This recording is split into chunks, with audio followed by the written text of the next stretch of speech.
Walter Johnson here with FairCom. Right now I'd like to look at what it takes to interact with the FairCom Edge product using Node.js. We're going to do this primarily with MQTT because FairCom Edge contains an MQTT broker.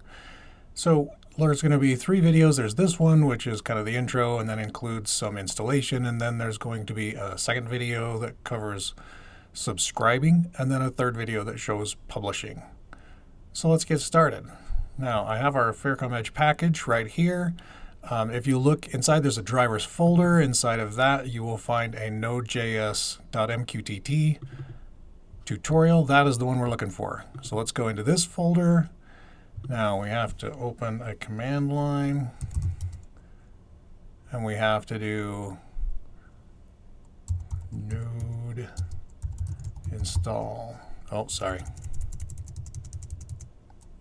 Let's do it correctly. npm install. Now this is going to make sure everything's ready to go inside this folder so that these tutorials will work.